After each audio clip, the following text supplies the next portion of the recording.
जी sir बिल्कुल, हमारी नाड़ियों के भेदभाव और बदलाव से ही पता चलेगा कि हमारा ध्यान कितनी गहराई में जा रहा है। जी हाँ सर, पुरानी से पुरानी इच्छाएं पूरा हो जाती हैं, शरीर के भीतर बदलाव आने लगते हैं। उंगली उठेगी काम होगा, इच्छा पूर्ण होगी तुरंत। चंद्र नाड़ी जब चले तुरंत इच्छा मांग लीजिए। ऐसा मौका बार बार नहीं आता सर। सांस के साथ साथ और भी कुछ बदलाव आते हैं सर शरीर में, तब इच्छाएं पूर्ण होती हैं। जी सर बिल्कुल, सत्य की खोज में जाकर हमारे ऋषियों मुनियों ने इस बात का पता लगाया है सर। जैसे जैसे हमारी नाड़ियों का समय बदलता है, उनमें बदलाव आता है, वैसे वैसे जीवन में चमत्कार होते हैं। जीवन में भी बदलाव उन्हीं के अनुसार आता है। ध्यान नहीं लगता, बहुत समय से करते हो तो एक बात आज ध्यान से सुनो। लेफ्ट नाक छेद से सांस लेकर रोकना शुरू कर दीजिए, ध्यान लगना शुरू हो जाएगा। मैं आज लिख कर दे देता हूँ, आगे और विस्तार में आपको बताने जा रहा हूँ। प्रकृति खासकर सूर्य और चंद्रमा के साथ हमारी नाड़ियों का सीधा कनेक्शन है। सूर्योदय से सूर्यास्त तक और चंद्रोदय से उसके समाप्त होने तक एकदम फिक्स टाइमिंग की तरह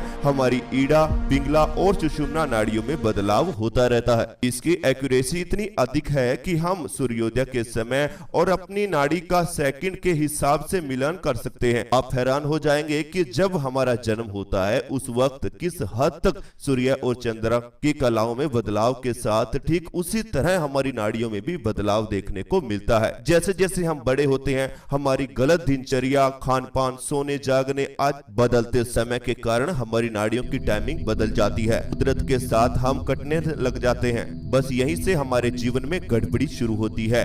वैसे ही हालात हमारे तब होते हैं जब हम अपनी नाड़ियों का ध्यान नहीं देते। जैसे दो घड़ियां हैं जो सेकंड के हिसाब से बिल्कुल मिली हुई हैं, फिर उसमें एक घड़ी हम खराब होकर थोड़ा स्लो या फास्ट चलने लगे। यह वैसे ही है। उदाहरण के तौर पर अगर सूर्य और चंद्रमा अपना समय बदल लें, अपना रूटीन बदल लें, तो ब्रह्मांड में, इस संसार में कितना बड़ा बदलाव होगा। ऐसे ही हमारी नाड़ियां जब बदल जाती हैं, उनका समय बदल जाता है, तो हमारे जीवन पे सबसे अधिक प्रभाव इस चीज का पड़ता है। हम सभी जानते हैं कि स्वस्थ मनुष्य के शरीर का एक निश्चित तापमान होता है। यह तापमान बढ़ जाए तो बुखार कहलाता है और अगर कम हो जाए तो हमें कमजोरी महसूस होने लगती है। ईड़ा नाड़ी का संबंध चंद्रमा से है और वह शीतल है। पिंगला नाड़ी का संबंध सूर्य से है और वह गर्म है। सुषुम्ना नाड़ी का संबंध आकाश से है, वह शीतलता और गर्मी के बीच संतुलन का काम करती है। जैसे किसी एयर कंडीशनर में लगा थर्मोसेट एक निश्चित तापमान के बाद बंद होकर हमारे कमरे में निश्चित तापमान बनाए रखता है, उसी तरह ईड़ा, पिंगला और सुषुम्ना नाड़ी हमारे शरीर के तापमान को निश्चित तापमान में बनाए रखने की मदद करती है। हमारे जन्म के समय प्रकृति के साथ इन दोनों नाड़ियों का क्रम किस हद तक सुरक्षित होता है उसका एक उदाहरण देखिए। कृष्ण पक्ष में प्रतिपदा को ठीक सूर्योदय के समय नवजात बच्चे के शरीर में पिंगला नाड़ी शुरू हो जाती है, जबकि शुक्ल पक्ष में अगर बच्चे का जन्म होता है तो सूर्योदय के समय ईड़ा नाड़ी चलना शुरू हो जाती है। यानी जैसे ही प्रकृति से बच्चे को गर्मी मिलना शुरू हुई तो उसके शरीर में ईड़ा नाड़ी शीतलता देना शुरू कर देती है और पक्ष बदलते ही यह सब कुछ उसके विपरीत होने लगता है। जब किसी छोटे बच्चे का जन्म होता है तो उस नवजात शिशु का हर कार्य नाड़ी के अनुकूल होता है। बच्चे को जब भूख लगती है उस वक्त उसकी पिंगला नाड़ी चल रही होती है। जब वह पेशाब करता है तो उसकी ईड़ा नाड़ी चल रही होती है। जब वह मल त्यागता है तो उसकी पिंगला नाड़ी चल रही होती है। जब वह किसी से बात पर क्रोधित होकर रोता है तब भी उसकी पिंगला नाड़ी चल रही होती है। सुषुम्ना नाड़ी के चलने के दौरान ही बच्चे को नींद आने लगती है। सुषुम्ना के चलने पर वह प्रसन्न होकर खुद ही खेलता और मुस्कुराने लग जाता है। यानी बच्चे का हर काम अनुकूल नाड़ी में ही हो रहा होता है, लेकिन उसके माता पिता ज्यादा समय तक इस कुदरती मिलान को रहने नहीं देते। मनुष्य के अलावा करोड़ों प्रणालियों के इस संसार में कोई भी दूसरा प्राणी, जीव जंतु, जानवर अपने बच्चों को पालने के लिए ऐसा कुछ नहीं करते जो कुदरत के विरुद्ध है। इसलिए वह मनुष्य से ज्यादा कुदरत से जुड़े और करीब होते हैं। है कि जानवर या जीव जंतुओं के शरीर में यह नाड़ियां भी नहीं होती। होता क्या है कि जब छोटा बच्चा कुछ बोलता नहीं हो, सिर्फ रो सकता है, वह हंस सकता है और 3 से 6 महीने के बीच रोने के गिने चुने ही अर्थ निकालते हैं हम लोग। लोग। शायद उसे भूख लगी होगी, वह सोना चाहता है, कहीं पेशाब तो नहीं आया, अरे लगता है इसके पेट में दर्द हो रहा होगा इसलिए रो रहा है, और हम उसे चुप कराने के लिए दूध पिलाने या सुलाने की कोशिश करने लगते हैं। धीरे धीरे हमारी नाड़ियों के प्राकृतिक क्रम में अवरोध उत्पन्न होने लगता है। हमारे बड़े होने तक नाड़ियों का कुदरती मिलान पूरी तरह से खत्म हो जाता है। भोजन के अलावा बच्चे के नाड़ी के विपरीत करवट सोने से भी नाड़ी का चलना बदल जाता है। आपकी जो भी नाड़ी चल रही हो, अगर आप उसी तरफ करवट लेकर सो जाएंगे, लेट जाएंगे, तो 5 मिनट में ही आपकी नाड़ी बदल जाएगी। यानी ईड़ा चलने पर बाईं करवट और करके लेटने पर पिंगला नाड़ी चलने लगती है, और इसी तरह पिंगला नाड़ी चलने पर दाईं ओर करवट लेने पर आपकी ईड़ा नाड़ी चलने लगेगी। आप में से अनेक लोगों ने यह सुना होगा कि खाना खाने के बाद हमें हमेशा पहले आधा घंटा बाईं करवट लेटना चाहिए। यह नियम इसलिए बना है क्योंकि ऐसा करने से पिंगला नाड़ी चल जाती है। पिंगला नाड़ी चलने से भोजन पचने में आसानी होती है। इसके विपरीत करने से निश्चित तौर पर अब्ज, कब्ज और दूसरी बीमारियों का होना तय है। पुराने समय के ज्ञानी जनों ने यह सब उपाय इसलिए ढूंढे क्योंकि वे जानते थे कि नाड़ियों के बिगड़ने से कर्म को कैसे ठीक किया जाए, या फिर कैसे अनुकूल नाड़ी चलाकर ही सारे काम किए जाएं। मैं आपको एक रहस्य बताता हूँ। हजारों साल पहले जब स्वर ज्ञान का शस्त्र लिखा गया, तब घड़ी का आविष्कार नहीं हुआ था। उस वक्त दिन का हिसाब घड़ी से नहीं किया जाता था, बल्कि घटी से किया जाता था। घटी क्या है, आइए अब आप आगे समझेंगे। 60 घटी में दिन और रात होते हैं। इस हिसाब से ईड़ा और पिंगला के चलने की अवधि 2.5 घटी बताई हुई है।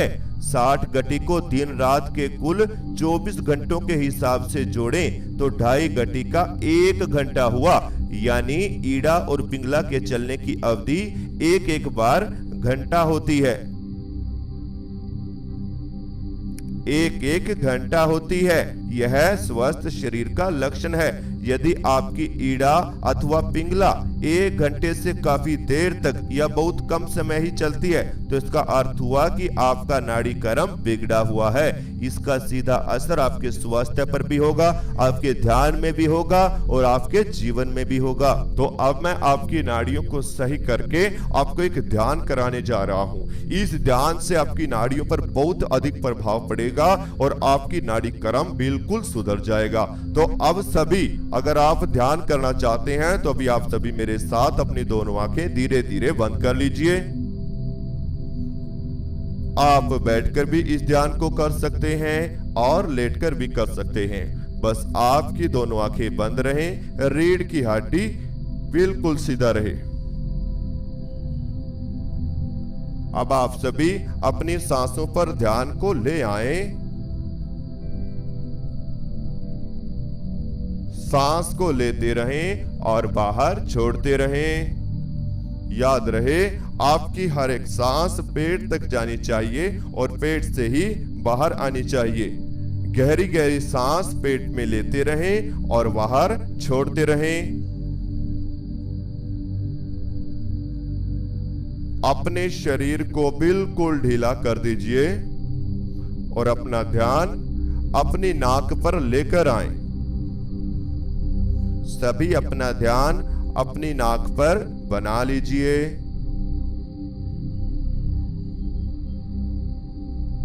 अपनी नाक को महसूस करते रहें। अपनी नाक पर होने वाली सांसों की हलचल को फील करते रहें।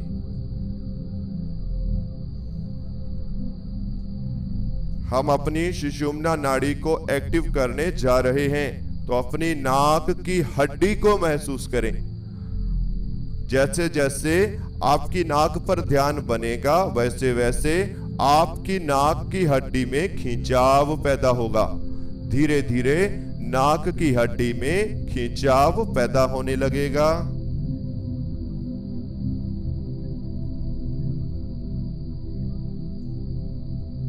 बिल्कुल शांत रहें और अपनी नाक की हड्डी को अंदर से महसूस करते रहें। जितना ज्यादा खिंचाव आप नाक की हड्डी में पैदा करने की कोशिश करेंगे, यह उतनी ही हल्की होती चली जाएगी।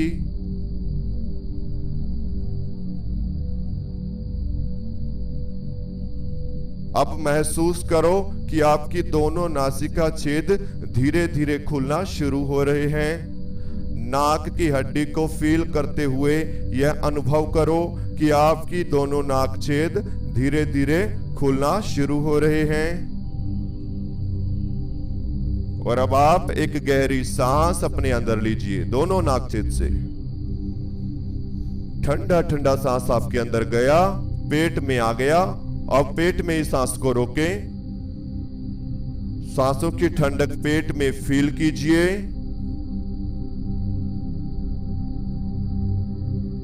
और अब धीरे धीरे सांस बाहर छोड़ दीजिए। बिल्कुल रिलैक्स हो जाएं, बिल्कुल शांत हो जाएं।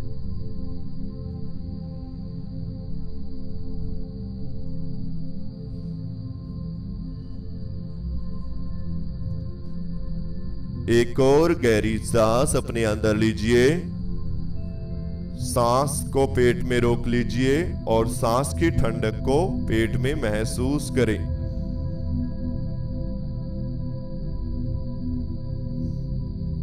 अब धीरे धीरे सांस बाहर निकाल दीजिए और बिल्कुल शांत होते चले जाएं।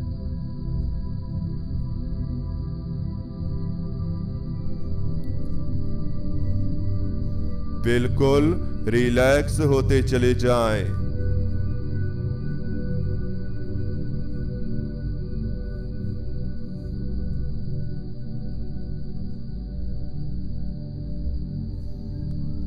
एक और गहरी सांस अपने अंदर लीजिए। सांस को पेट में ही रोक लीजिए। सांसों की ठंडक को महसूस कीजिए।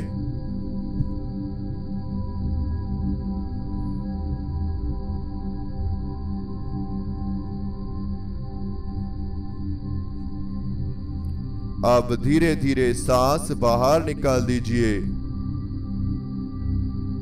अब आप सभी सामने दिखाई देने वाले अंधेरे को देखते रहें।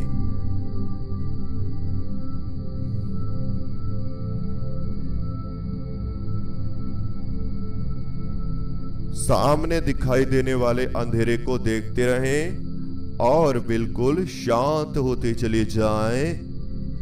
बिल्कुल रिलैक्स होते चले जाएं।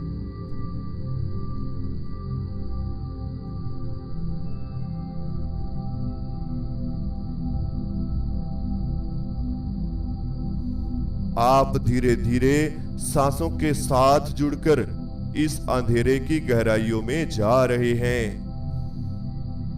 यह गहरी गहरी सांसें आपको इस अंधेरे की गहराइयों में लेकर जा रही हैं।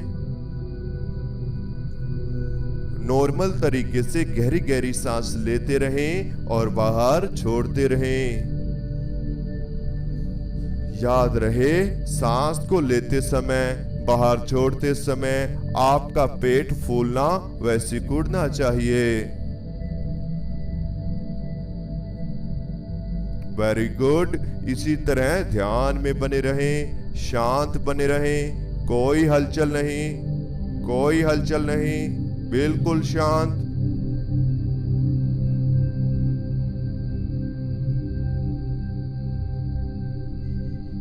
क्योंकि अब आपका शरीर धीरे धीरे स्थिर होने लगेगा, शांत होने लगेगा।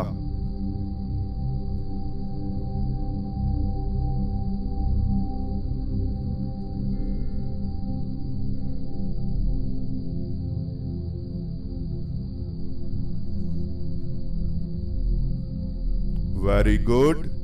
ऐसे ही ध्यान में बने रहें, बिल्कुल शांत बने रहें।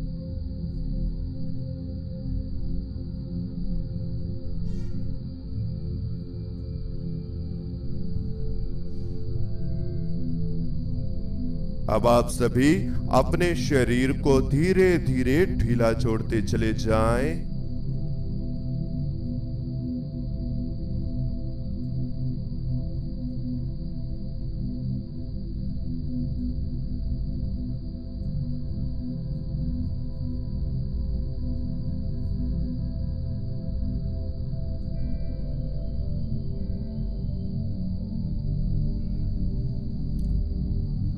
आप सभी शरीर को ढीला छोड़ते चले जाएं, अपने अंतर्मन से शरीर को महसूस करें। यह सांसें आपके पूरे शरीर में फैल रही हैं।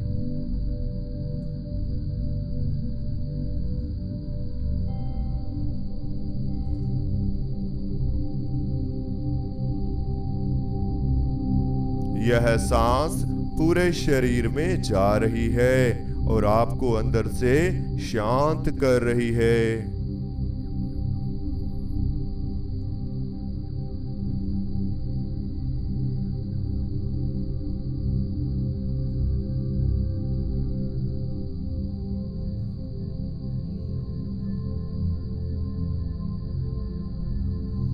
वेरी गुड, बहुत अच्छे।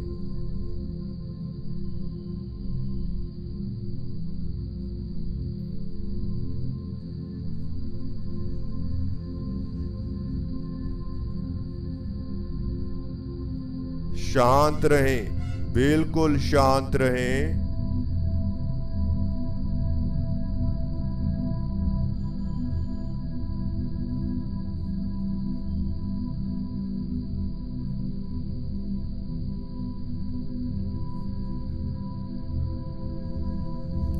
आपको कोई चिंता नहीं है, आपको कोई तनाव भी नहीं है।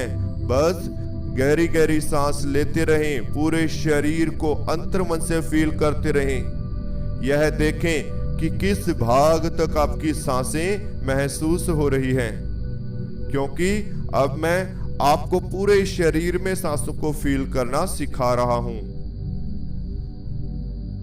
दोनों कंधों पर ध्यान को लेकर आए। अपने दोनों कंधों पर ध्यान को ले आएं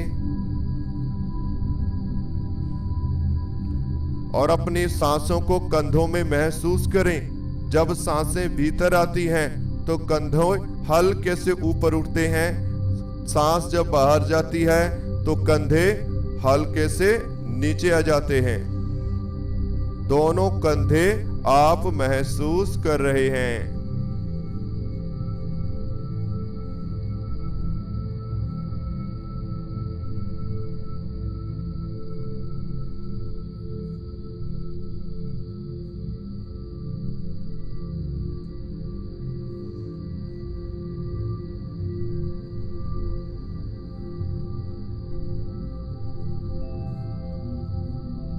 वेरी गुड, इसी तरह ध्यान में बने रहें, शांत रहें, रिलैक्स रहें।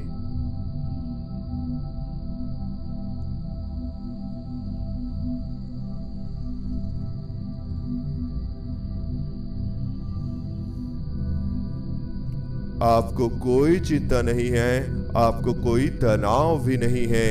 अब दोनों कंधों से दोनों बाजुओं की तरफ आएं और अपनी दोनों बाजू को फील करते रहें, महसूस करते रहें।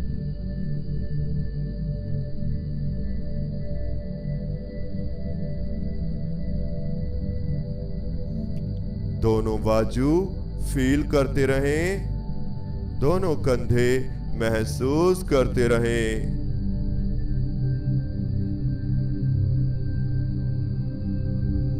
वेरी गुड, बहुत अच्छे। इसी तरह ध्यान में बने रहें, ध्यान में बने रहें। दोनों हाथों को फील कीजिए। अंतर्मन से दोनों हाथों की हलचल को महसूस करते रहें। जब सांसें चलती हैं तो हाथों में झंझनाहट हो रही है। सांसों के आने जाने से दोनों हाथों में झंझनाहट हो रही है।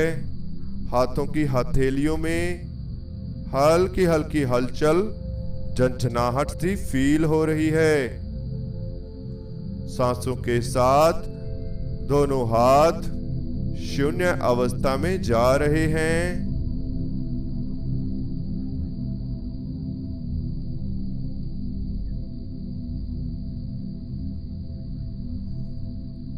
इसी तरह ध्यान में बने रहें, शांत रहें, रिलैक्स रहें।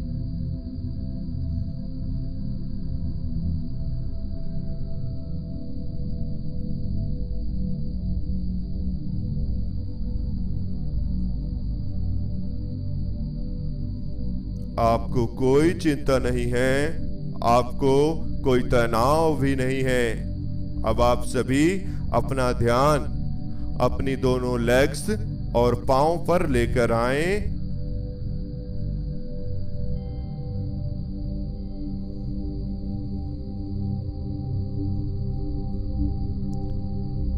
अपनी दोनों लेग्स और दोनों पांव को फील करते रहें, महसूस करते रहें।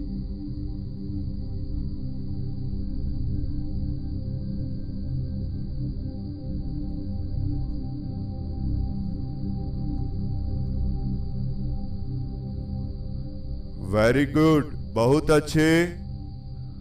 दोनों पांव की थकावट, दोनों लेग्स की थकावट, घुटनों के जोड़ों में होने वाला हल्का हल्का दर्द शून्यता में बदलता चला जाएगा। धीरे धीरे दोनों पांव, दोनों लेग्स भारी होते चले जाएंगे। जैसे जैसे आपकी सांसें दोनों लेग्स में जा रही हैं, दोनों पांव को फील हो रही हैं, वैसे वैसे दोनों पांव, दोनों लेग्स शून्यता में जा रही हैं, शून्य हो रही हैं।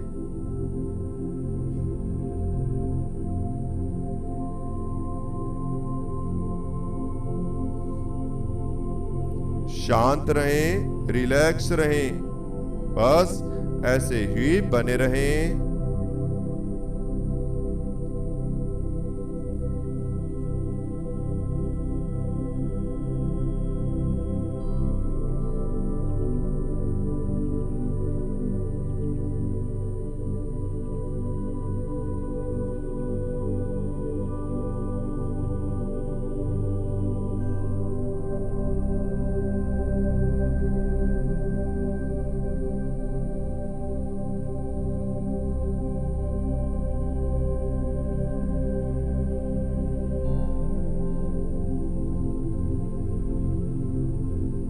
अब अपने शरीर को बिल्कुल ढीला छोड़कर इस सामने दिखाई देने वाले अंधेरे में प्रवेश करते चले जाएं। शरीर को बिल्कुल भूल जाना है, बिल्कुल भूल जाओ। यह तो है ही नहीं, शरीर आपका है ही नहीं, बिल्कुल समाप्त हो चुका है। अपने अंतर मन से शरीर को फील करके देखिए, शरीर तो बिल्कुल शून्य हो चुका है। पत्थर की तरह हाथ पांव में जकड़न बन चुकी है। पूरा शरीर एकदम से पत्थर बन रहा है। मूर्ति की तरह, एक तपस्वी की तरह, एक योगी की तरह आपका शरीर बिल्कुल शून्यता में, स्थिरता में जा रहा है। अब आप बस सांसों की ठंडक को महसूस करते रहें। सांस जैसे चल रही हैं, इन्हें नॉर्मल प्राकृतिक रूप से चलने दें। केवल सांसों की ठंडक को अपने दिमाग तक महसूस करते रहें।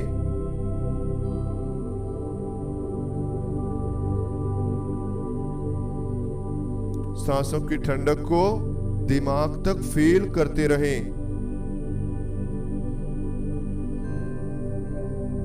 और 1 मिनट के लिए इसी अवस्था में बने रहें, फिर हम इस ध्यान से वापसी करेंगे। मैं आपको बताना चाहता हूँ, ध्यान की तमाम विधियां सीखना जरूरी है, तभी आप सभी इन सभी ध्यान का लाभ उठा सकते हैं। क्योंकि ये जो वीडियोस आपको दी जाती है, ये केवल एग्जाम्पल है समझाने के लिए कि आंख बंद करना ध्यान नहीं होता। ध्यान करने के लिए आंख बंद करने के बाद कुछ स्टेप फॉलो किए जाते हैं, और हर एक स्टेप शुरुआत से सीखेंगे तभी आप लोग ध्यान कर पाएंगे। क्योंकि इसमें योग अभ्यास तराटक भी सीखना जरूरी है। साथ में आपको 1 घंटे की क्लास डेली दी जाती है, जिसमें बताया जाएगा कि पहले एक्सरसाइज करो 10 मिनट, और कौन सी एक्सरसाइज कब किस ध्यान के लिए करनी है। जैसे सांसों के ध्यान के लिए अनुलोम विलोम, नाभि ध्यान के लिए कुंभक। इसी तरह से बहुत से ध्यान ऐसे हैं जिनके लिए आपको एक्सरसाइज करनी पड़ती है। जो ध्यान करेगा उसी की एक्सरसाइज आपको पहले 10 मिनट कराई जाती है, फिर आपको ध्यान पे बिठाया जाता है, समझाया जाता है, चीजें बताई जाती हैं, अनुभव ये होंगे, ऐसे होंगे, ये चीजें आपको ध्यान में करनी है। और फिर जब मैं बोलता हूं तो आप धीरे धीरे ध्यान की गहराई में उतरते चले जाते हैं। और फिर आपसे हमारी चर्चा होती है कि क्या अनुभव हुआ। अगर कोई दिक्कत परेशानी लगती है तो आप हमारे से बात कर सकते हैं, क्योंकि क्लासेस चलती हैं, उसमें क्लास ली जाती है 1 घंटे की।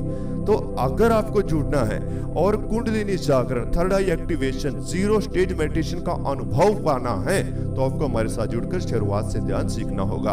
अगर आप पेड ग्रुप में जुड़ना चाहते हैं, स्क्रीन पर दिया हुआ व्हाट्सएप नंबर है, वहां से जाकर आप पेड ग्रुप की जानकारी ले सकते हैं। अगर आप गहरी गहरी सांस लेना शुरू कीजिए, दोनों हाथों की उंगलियों में हलचल पैदा करें, पांव की उंगलियों में हलचल पैदा कीजिए,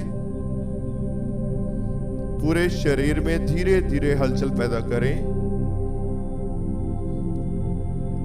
और दोनों हाथों को उठाएं, अपनी आंखों पर रख लीजिए, धीरे धीरे दोनों आंखें खोल लीजिए। तो इस तरह से हमारा आज का ध्यान पूरा होता है। जो भी आज आपको अनुभव हुआ हमें कमेंट बॉक्स में जरूर बताएं। अगर आपको हमारा चैनल अच्छा लगता है, चैनल को सब्सक्राइब कीजिए, बेल आइकन को प्रेस करना बिल्कुल भी मत भूलिए। पेड ग्रुप की जानकारी लेने के लिए स्क्रीन पर व्हाट्सएप नंबर दिया हुआ है, आप वहां से जाकर जुड़ सकते हैं। और इस ध्यान को लगातार 10 से 12 दिन कीजिए, अनुभव आपके सामने अपने आप ही नजर आना शुरू हो जाए।